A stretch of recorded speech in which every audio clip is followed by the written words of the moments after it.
The sharp sound of a slap against flesh echoed through the high ceilings of the dining room and instantly silenced the laughter of 55 wealthy guests. I am Emma, 34 years old, and I had never felt such deep humiliation until that Thanksgiving night in Park City. Everything started innocently enough as I was carefully navigating through the crowded living room with a silver tray of vintage red wine when a tipsy guest suddenly stumbled heavily into my right arm. The dark crimson liquid splashed violently all over the pristine white silk dress my sister was wearing to show off to our relatives while I struggled to regain my balance. My sister did not hesitate for a single second before her hand flew across my face with enough force to leave a burning red mark on my cheek. She glared at me with pure venom in her eyes while the entire room watched in stunned silence as she screamed at the top of her lungs, "Watch where you're going. Are you blind?" My mother rushed forward immediately to check on the dress without even glancing at me to see if I was injured by the collision or the assault. She grabbed my arm roughly to pull me away from her precious favorite daughter and shouted in front of everyone with a voice full of disdain, "Apologize to your sister or get out of here." I looked toward my father for some shred of defense, but he simply walked to the heavy oak front door and held it open with a cold expression that told me I was no longer welcome. I stepped out into the freezing winter night without saying another word. Because I knew this was the final crack that would shatter our family forever. But before I tell you how I made them lose everything by the next morning, please subscribe to the channel and hit the like button to support my journey for justice. I gripped the leather steering wheel tightly as my car cut through the blinding snowstorm, burying the winding mountain roads of Park City, and the physical sting on my cheek was already fading into a cold and dangerous clarity. The humiliation I felt back at the villa was quickly being replaced by a calculation that was far sharper than any grief I had ever felt before. I navigated the treacherous curves leading toward my penthouse apartment while letting the silence of the car wash away the chaotic noise of the party I had just left behind. It was truly ironic how quickly my family had forgotten exactly who saved them from living on the streets 5 years ago when the real estate market crashed and took my father's business down with it.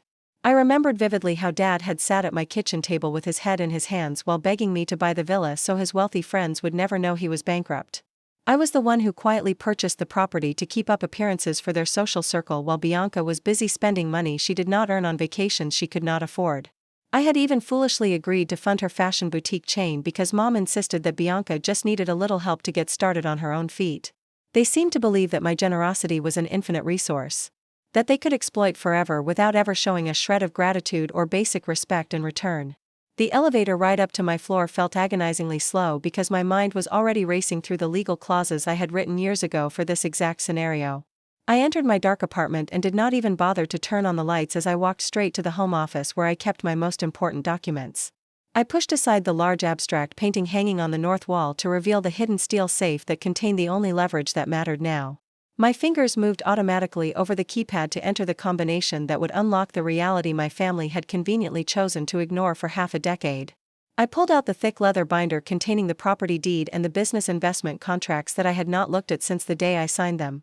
I carried the heavy stack of papers to my desk and switched on a single lamp to illuminate the legal text that was about to destroy their comfortable lives. My finger traced the line on the property deed, which clearly stated in bold capital letters that the sole owner of the estate at 4600 Silver Creek Road was Maine. They were living there under a zero-rent lease agreement that gave me the absolute right to terminate their residency if they violated the Code of Conduct clause.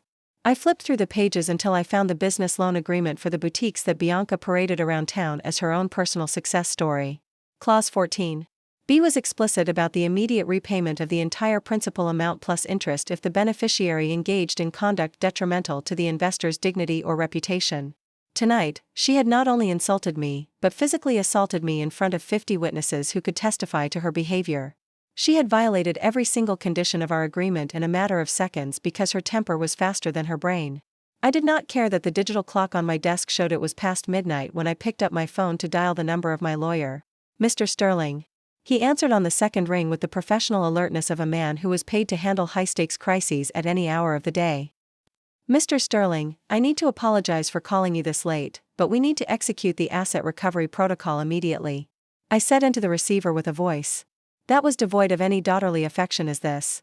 "Regarding the contingency plan for the Park City estate and the retail businesses?" Mr. Sterling asked calmly as I heard the rustling of papers on his end of the line. "Yes.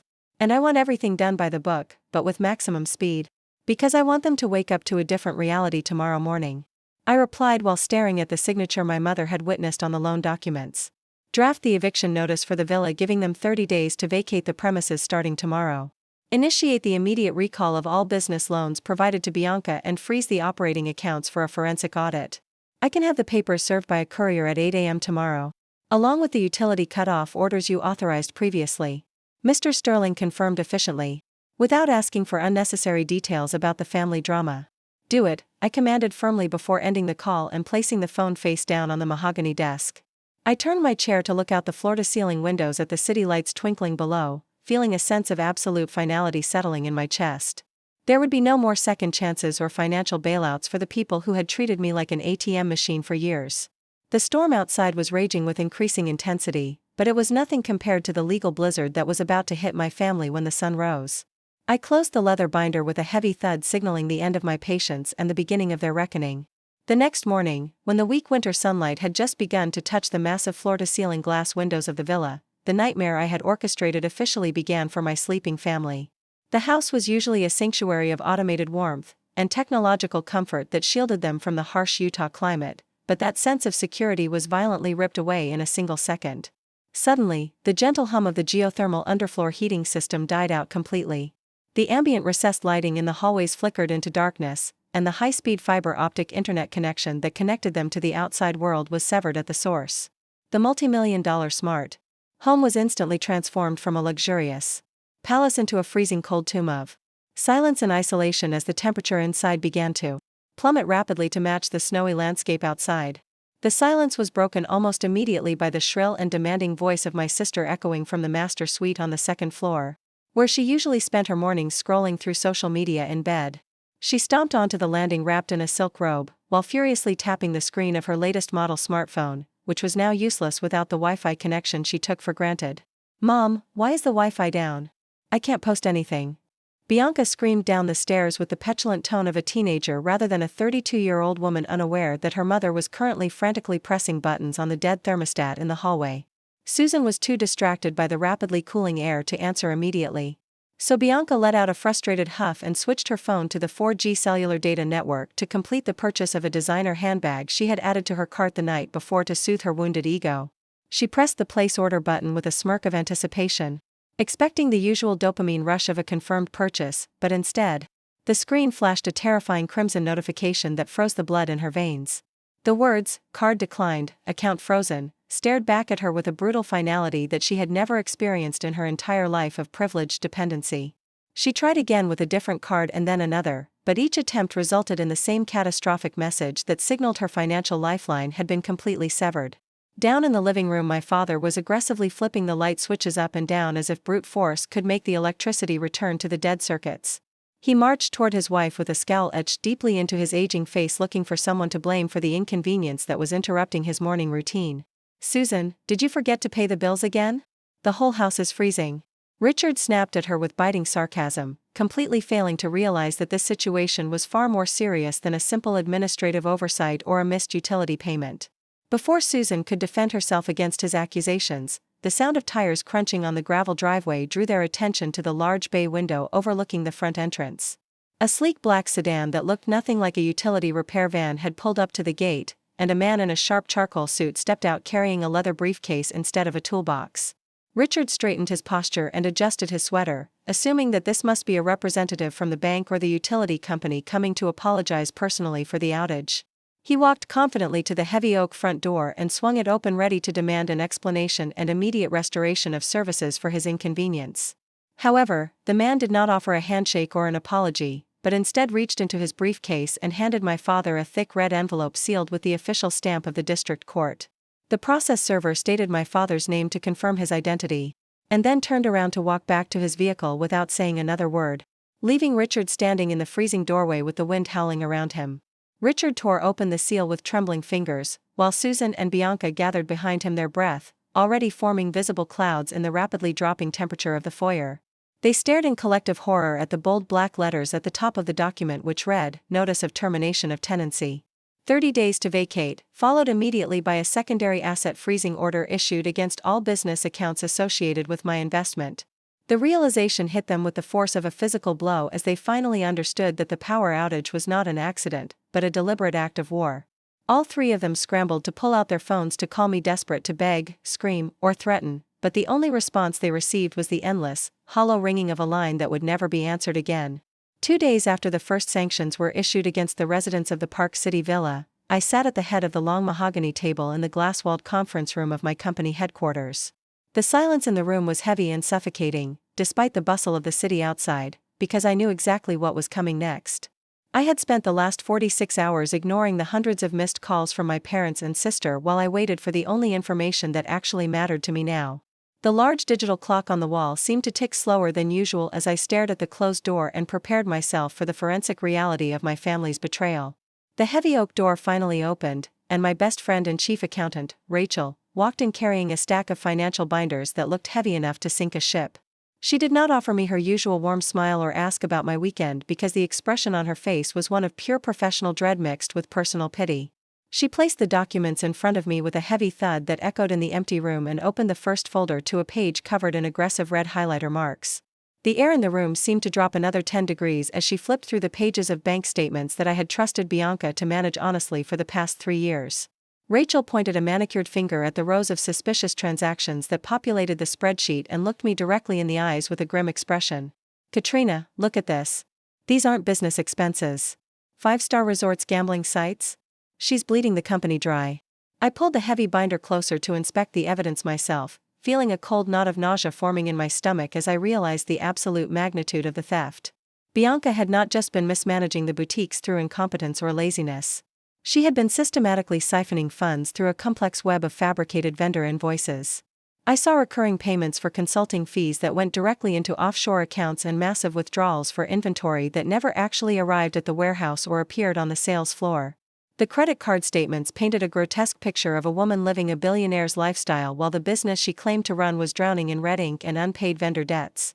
She had spent tens of thousands of dollars on designer handbags and first-class flights to Vegas while asking me for more capital to cover unexpected market downturns during our monthly family dinners.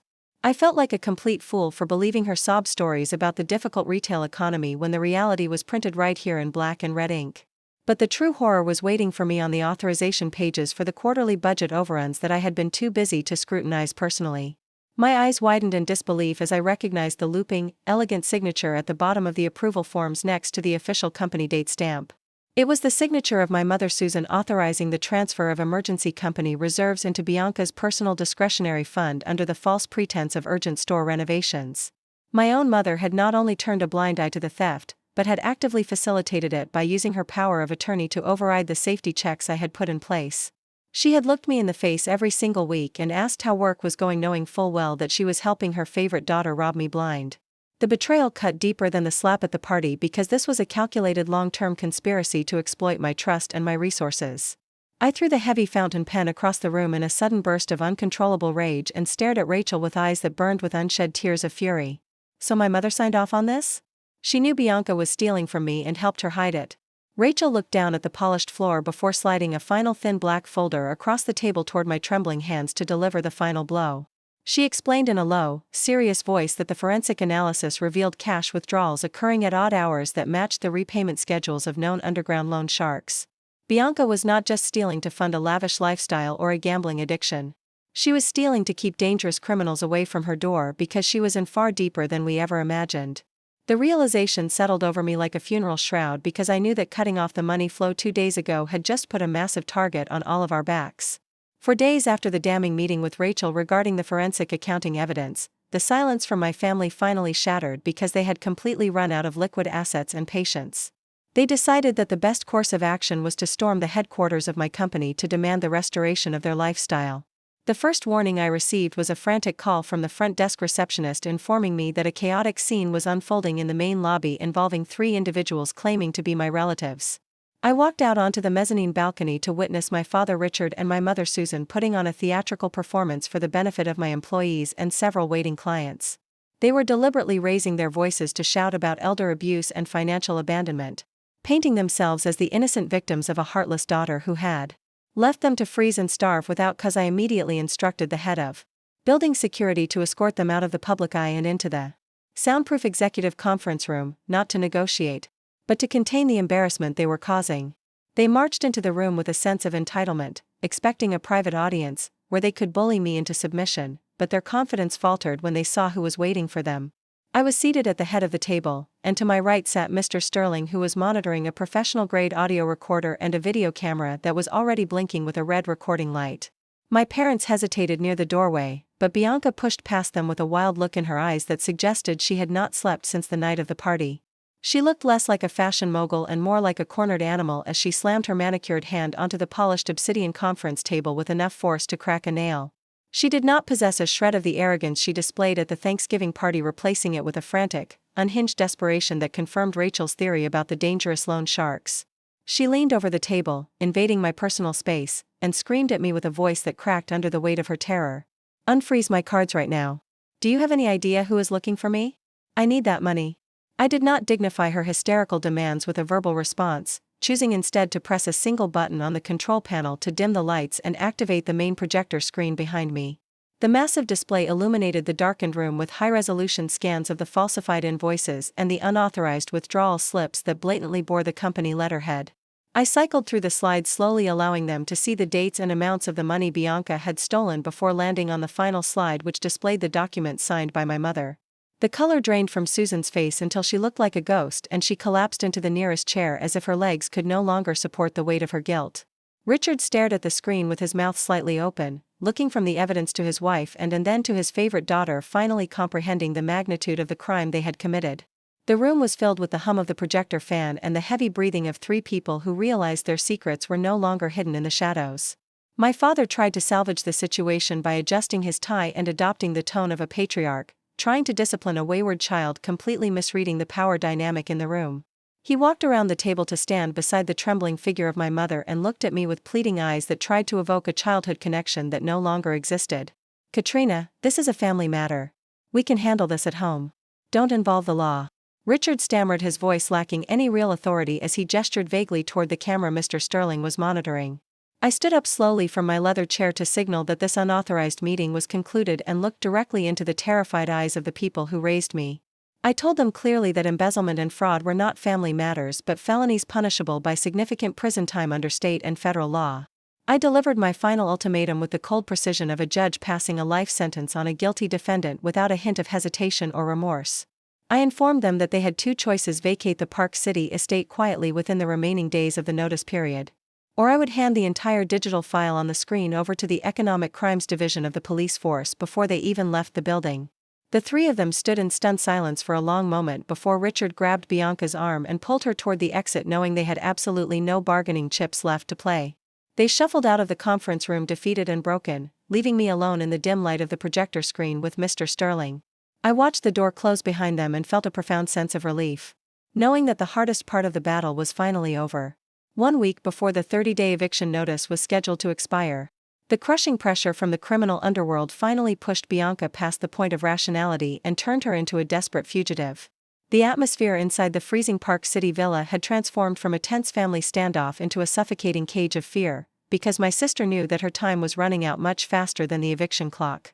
While my parents were consumed with the stress of packing their belongings into cardboard boxes, Bianca was paralyzed by a much more immediate and physical danger that was lurking just outside the estate gates. The breaking point arrived late in the afternoon, when Bianca received a terrifying final ultimatum on her burner phone from the loan shark she had foolishly borrowed money from to fund her gambling addiction. The message was not a vague threat, but a specific promise to break her legs if she did not come up with $55,000 in accrued interest within the next 24 hours. She spent the rest of the evening pacing around her bedroom like a trapped animal, chewing her fingernails until they bled, knowing that I had completely cut off her access to the company funds she used to rely on. She waited until the grandfather clock in the hallway chimed 3 times in the morning, signaling that exhaustion had finally overcome my parents after another long day of arguing and packing. Bianca crept out of her room dressed in dark clothing, moving silently across the hardwood floors that creaked ominously in the silence of the unheated house. She slowly pushed open the heavy wooden door to her parents' master bedroom, holding her breath as she listened to the rhythmic snoring of the father who had always protected her and the mother who had always enabled her. She crawled on her hands and knees toward the side of the bed, where she knew my mother kept a small fireproof lockbox hidden underneath the frame for emergencies. Her hands were shaking so violently that she struggled to align the tumblers of the combination lock, which she had memorized years ago during a previous financial crisis. The lid clicked open with a soft metallic sound, revealing the neat stacks of cash that represented my parents' entire retirement savings and the velvet pouches containing the family heirloom jewelry. She stared at the diamond ring that had belonged to our grandmother and the gold watch my father had received for 30 years of service, feeling a momentary pang of guilt piercing through her survival instinct. "I'm sorry, Mom, Dad, but I can't let them hurt me. I'll pay you back later," she muttered to herself in the darkness, trying to justify the unforgivable betrayal she was about to commit against the only people who still stood by her side. She did not hesitate any longer as she scooped every single dollar bill and every piece of jewelry into her duffel bag, leaving the metal box completely empty except for the dust at the bottom. Bianca crept back out of the room, hurried down the stairs to the garage and threw her bag into the passenger seat of her car before disengaging the electric garage door opener to lift it manually and silently. She reversed the car down the long driveway without turning on her headlights until she reached the main road, speeding away into the snowy night and leaving her sleeping parents behind with absolutely nothing. The brutal reality of her departure was discovered shortly after dawn when the pale morning light filtered through the curtains of the master bedroom to wake my mother. Susan reached under the bed to retrieve some cash for a moving truck deposit, but her scream of pure anguish shattered the silence of the house the moment she lifted the lid of the lockbox. The sound was so guttural and filled with pain that it woke my father from a deep sleep, causing him to scramble out of bed in a panic, thinking that I had sent the police to arrest them early. He found his wife collapsing onto the cold floorboards, clutching a hastily scribbled note in one hand and pointing at the empty metal box with the other, while tears streamed down her face. Susan looked up at him with eyes that were hollowed out by a heartbreak far worse than poverty because it was caused by the person she loved most in the world. "Richard. She took everything. Bianca took our retirement fund and left. How could she do this?" Susan wailed as she shoved the piece of paper toward her husband, unable to comprehend the magnitude of the betrayal. Richard snatched the note. And read the selfish apology Bianca had left behind his knees, buckling as he realized that the golden child they had sacrificed everything to protect had just robbed them of their last chance at survival. They sat together on the floor of their foreclosed home, holding each other and weeping, not for the loss of the money, but for the devastating realization that they had raised a monster who would eat them alive to save herself. The 31th day arrived exactly as the legal documents had predicted, bringing with it a biting chill that seemed to emanate from the very heart of the Park City Mountains. The deadline for the eviction notice had officially expired at midnight, and the gray morning sky hung low over the estate like a heavy curtain signaling the final act of this tragedy. There was no room left for negotiation or delay because the law was absolute, and I had ensured that every procedural step was followed with meticulous precision to prevent any last-minute appeals. The silence of the morning was broken not by the usual sounds of a waking household, but by the heavy tires of official vehicles crunching against the frozen gravel of the driveway. The local county sheriff arrived promptly at 9 o'clock, accompanied by a private asset recovery team that I had hired to ensure the property was vacated efficiently and without damage. They moved through the grand rooms of the villa with professional indifference, checking every corner to ensure that the occupants were leaving as ordered and that the fixtures remained intact. The house that had once been filled with the noise of Bianca's parties and my mother's boasts was now echoing with the heavy footsteps of strangers enforcing a court order.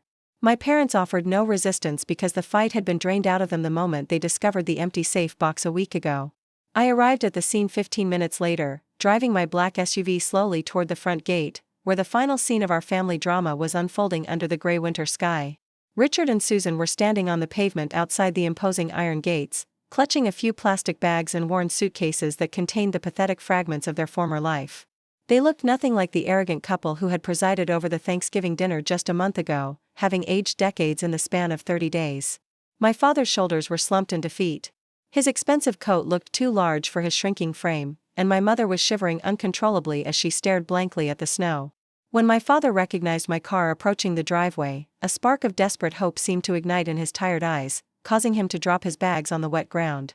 He rushed toward the vehicle before I could even bring it to a complete stop, slamming his hands against the tinted passenger window with a frantic energy that was painful to watch. He pressed his face against the glass, his breath fogging up the barrier between us, and screamed words that were muffled by the soundproofing but still audible enough to understand. "Katrina, please. We have nowhere to go. Your sister robbed us? Don't do this to your parents," Richard begged, while tears streamed down his face, finally acknowledging the crime of his favorite daughter, only now that he was the one paying the price for it. I sat perfectly still in the driver's seat with my hands gripping the leather steering wheel, wearing dark sunglasses that completely hid my eyes from his pleading gaze. I did not unlock the doors, nor did I lower the window to offer him the comfort or the rescue that he had expected from me for his entire life. The time for talking had passed weeks ago when they chose to humiliate me in front of strangers, and I had no more words left to give them. I simply raised my hand to signal Mr. Sterling. who was standing near the gate with the sheriff. Indicating that I wanted this interaction to end immediately, Mr. Sterling stepped forward with his usual calm authority, placing his body between my father and my car to physically sever the connection Richard was trying to re-establish. He held up a hand to stop my father's frantic pounding on the glass and spoke with a voice that was as cold and unyielding as the winter wind. "Mr. and Mrs. Miller, please step away from the vehicle. You are trespassing. The shelter address is on this card," Mr. Sterling stated firmly while extending a small white card containing the details of a state-funded homeless shelter in the city. Richard stared at the card as if it were a death sentence, his hand slowly sliding off the glass of my car window as the reality of his situation finally crushed him. He stepped back toward Susan, who was sobbing quietly into her scarf, and took her arm to support her as they turned away from the home they had once pretended to own. I watched them walk slowly down the road in the rearview mirror, two small figures disappearing into the vast whiteness of the Utah winter. I pressed my foot against the accelerator and drove through the closing gates of the estate, leaving the past behind me without a single glance back at the people who had created it. The heavy iron gate swung shut with a definitive clang that resonated in my chest, marking the absolute end of the toxic cycle that had trapped me for so long. 3 months have passed since that tumultuous family storm tore through my life, and the chaotic noise of betrayal has finally been replaced by a serene and orderly silence. The winter snow has melted away from the streets of Park City to reveal the promise of spring, mirroring the profound transformation that has taken place within my own existence now that the toxicity has been purged. Justice, which once felt like a distant and impossible concept, has finally been executed with a completeness that validates every difficult decision I was forced to make during those dark days. The legal and personal battles are officially over, leaving behind a new reality where actions have tangible consequences, and bad behavior is no longer rewarded with silence or money. The final chapter of my sister's story concluded not in a luxury resort, but in the cold interrogation room of a police station near the Nevada border, where her run from the law came to an abrupt end.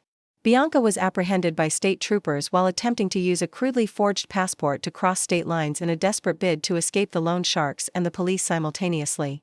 She is currently being held without bail in the county detention center while facing a litany of serious felony charges ranging from grand larceny and embezzlement to identity theft and fraud. The golden child who once believed she was above the rules is now facing a potential sentence of 12 to 16 years in a federal prison where her manipulative tears will hold absolutely no value.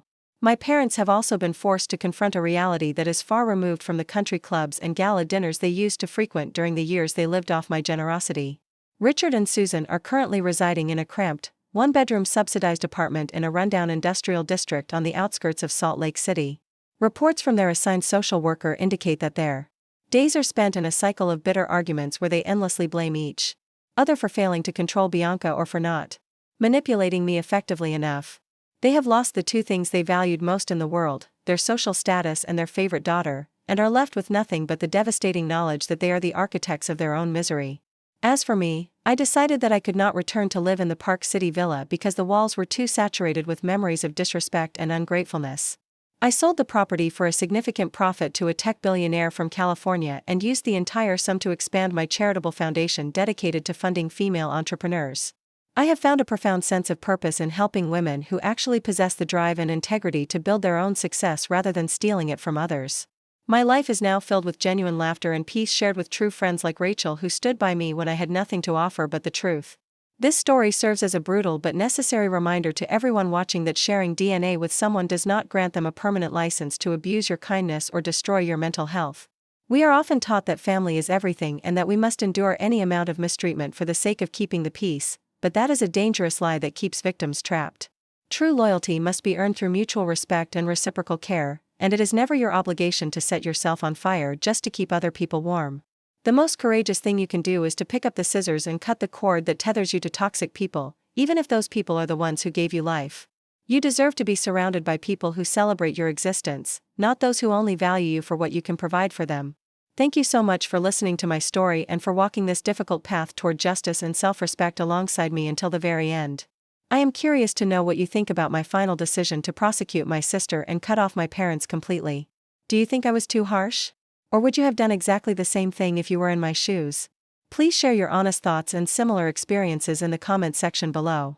And do not forget to subscribe to the channel for more stories about resilience and justice.